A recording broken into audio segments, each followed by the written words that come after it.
Patrolling के दौरान एक संदिग्ध फिशिंग बोट दिखने के बाद जो इंटरसेप्ट बोट है उसके जरिए इस हाई स्पीड बोट को उतारा गया और यहाँ अब इस हाई स्पीड बोट पर जो कोस्ट गार्ड के कमांडो हैं वो उतरकर इस हाई स्पीड के जरिए उस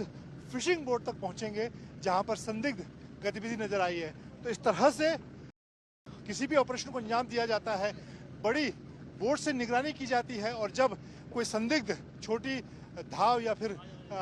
फिशिंग बोट नजर आती है तो इस हाई स्पीड बोट के जरिए उस तक पहुंचा जाता है। ये देखें आप, कोस्ट गार्ड के जो कमांडो है इस वक्त इस हाई स्पीड बोट पर उतर रहे हैं और उसके बाद इसके जरिए उस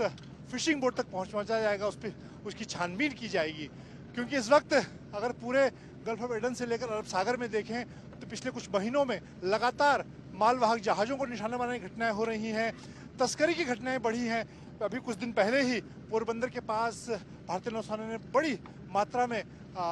जो ड्रग्स है वो की खेप पकड़ी है। लगातार पाकिस्तानी, ईरानी जो ऐसी संदिग्ध बोट हैं वो भी लगातार इस एरिया में ऑपरेट कर रही हैं। ऐसे में कोस्ट गार्ड लगातार इस तरह से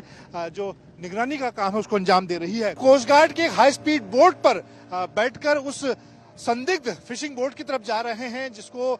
बड़े इंटरसेप्ट बोट से इंटरसेप्ट किया गया है और अब उस फिशिंग बोट तक पहुंचकर कोस्ट गार्ड के जो कमांडो हैं, जो जवान हैं, उसकी छानबीन करेंगे, उसके बारे में पूछताछ करेंगे। क्योंकि इस वक्त पूरे अरब सागर में जो गतिविधियां हैं, संदिग्ध गतिविधियां वो बढ़ी हैं। खासतौर से मालवाहक जहाज़ों को निशाना बनाने की बात हो, चाहे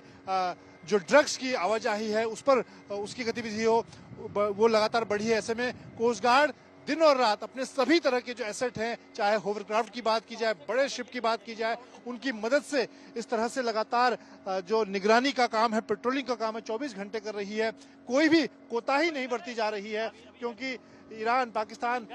की सरहद, समुद्री सरहद से लगातार इस तरह की गतिविधियां हो रही हैं और इस वक्त यहाँ इस संदिग्ध बोट के पास कोस्ट गार्ड की ये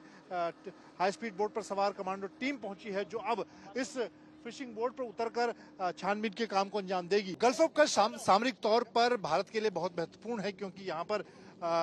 70% जो तेल है वो इस यहाँ पर पहुँचता है और इसीलिए जो नौसेना है, कोस्ट गार्ड है, वो लगातार निगरानी करती है। यहाँ पर 2 बड़ी रिफाइनरीज हैं, कई पूरे गल्फ ऑफ एडन से, ईरान से और जो तेल के जहाज हैं वो लगातार यहाँ पर पहुँचते हैं। हाल के दिनों में जिस तरह की घटनाएं हुई हैं, ऐसे में कोस्ट गार्ड लगातार जो निगरानी का काम है, पेट्रोलिंग का काम, उसको अंजाम दे रही है और किसी भी इस तरह की संदिग्ध बोट के पता चलने पर जो निगरानी का काम है, जो छानबीन का काम, उसको अंजाम दिया जाता है। आप देखें किस तरह से एक हाई स्पीड बोट के जरिए कोस्ट गार्ड की टीम यहाँ पर पहुंची है और इस वक्त जो छानबीन का काम है उसे अंजाम दिया जा रहा है। अभी कुछ दिन पहले ही भारतीय नौसेना ने एक बड़ी खेप पकड़ी जो ड्रग्स की, वो भी पोरबंदर के पास इसी समुद्री सरहद पर पकड़ी गई। कैमरामैन अनिल के साथ मंजित नेगी।